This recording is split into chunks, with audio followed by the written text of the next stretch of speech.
What's up, Watch Bros? I'm Connor from One Too Many Watches. I'm here today with Austin from Secondhand Time Shop and Porcella Jewelers. and today, this is our first collaboration video, and we were spitballing ideas, and the one that we came up with, because we just looked down at our wrists, we figured it'd be interesting to do the top 3 GMTs in 2019 that you can get under $1,000.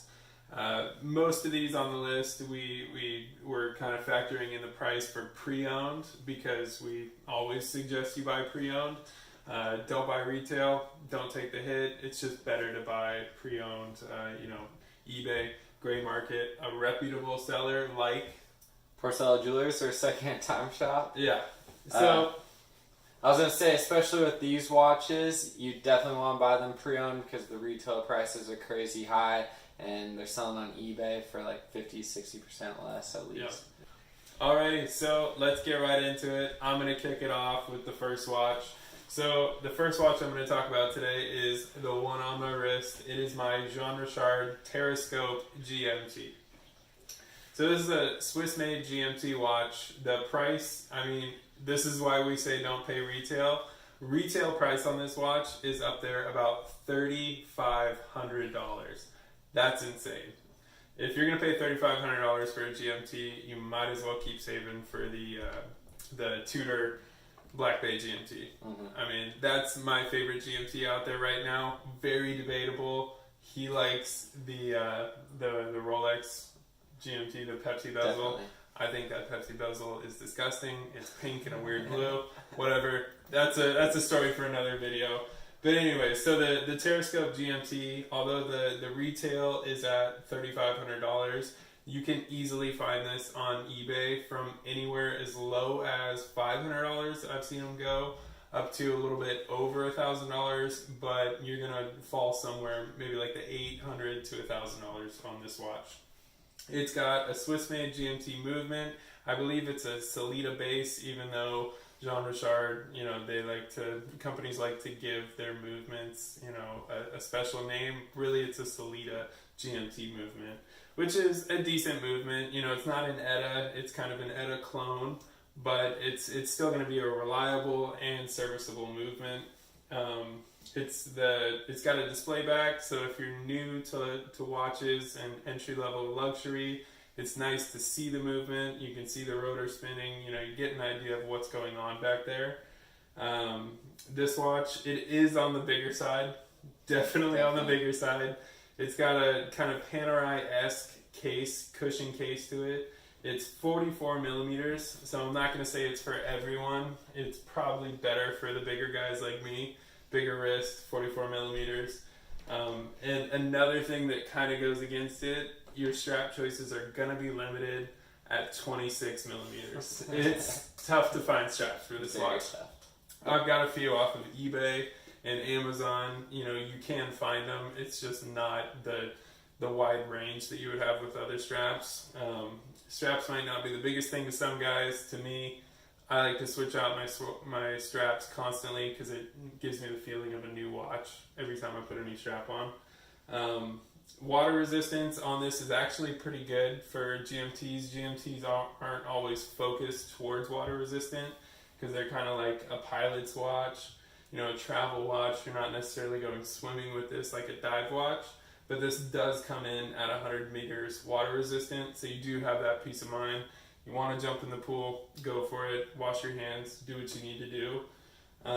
And it's got a date. It's pretty important for traveling. But yeah, no 24-hour bezel on this guy. It's just got the 2 time zones. But for GMT, for me, that's all I really need.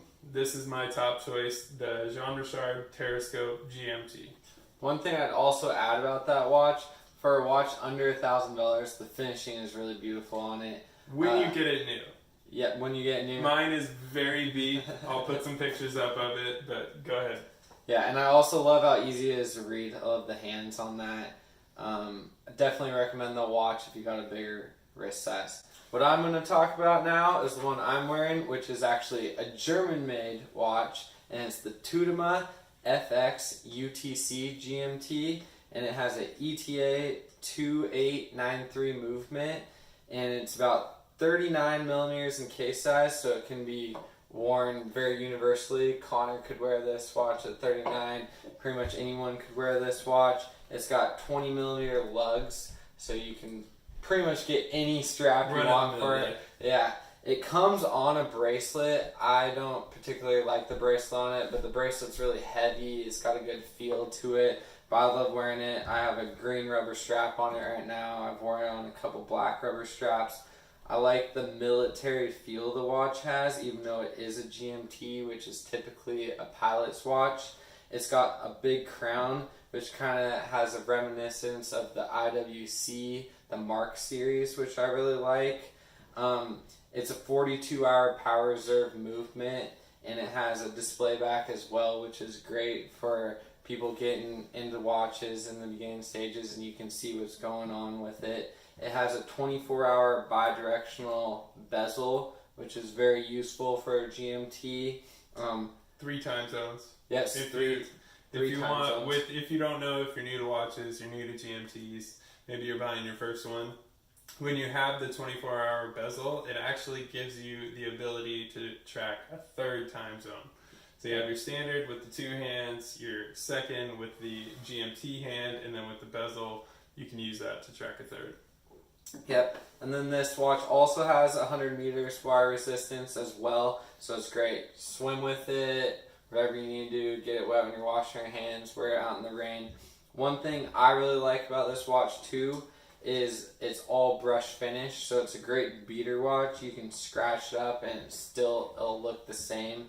So it's a great watch for any activity. Go to the beach, you don't have to worry about whacking it, and it can get some scratches and it'll look really good. Yeah, don't worry about whacking it. We'll move back onto watches. The final watch we're going to talk about today. So obviously our first picks were inspired by what's on our wrists. We own these watches. We recommend these watches. And when we were looking for a 3rd watch under 1,000, there's not a ton out there. I mean, there's options. There's definitely options out there. If you want to buy an Invicta, go ahead and buy an Invicta. But that's not something we're going to recommend. There were some Hamiltons if you want to look into them, but really the 3rd watch that we would recommend to anybody is going to be the Glycine Airman, and specifically the GL0183. Glycine is a brand that's been around for a long time.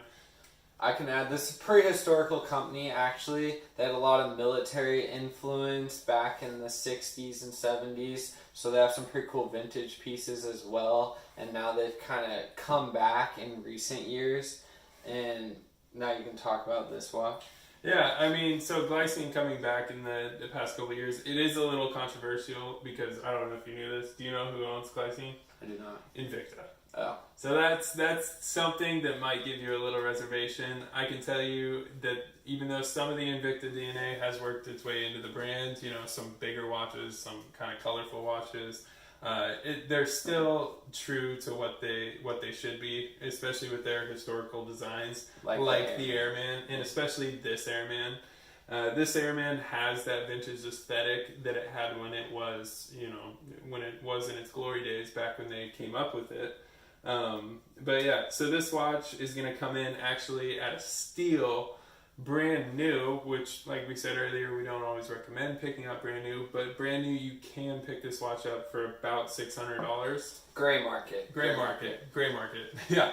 MSRP we saw was like $2,700, and then you saved today $2,000. So MSRP is ridiculous on this, like a lot of watches out there these days, to be honest. But realistically, on the gray market, you can pick this up for about $600. And even pre-owned, you're not going to lose a ton of value if you buy this watch new. I think the lowest I saw it sell for was about $500. Cost of ownership, not high. If you can find one pre-owned, go for it. But if you can't, buying new is not going to knock you in this case. So it's got a Swiss automatic GMT movement. Obviously, we always recommend Swiss in this case. I don't know what it's based on. I'm going to assume Solita here, Probably not. Probably, Etta. They are stingier with their movements these days. Etta. So it's probably a Sellita base. Still a great movement. That's what I've gotten here. It's a stainless 40 millimeter case. Super wearable size, just like yours. Yeah, it's a great size that pretty much anybody can wear. Big guys, small guys. 40 millimeters is really a sweet spot. 22 millimeter lugs. Again, straps, you can find them easily. I'd say 18 to 22 is probably the most straps on the market. So plenty of things to choose from.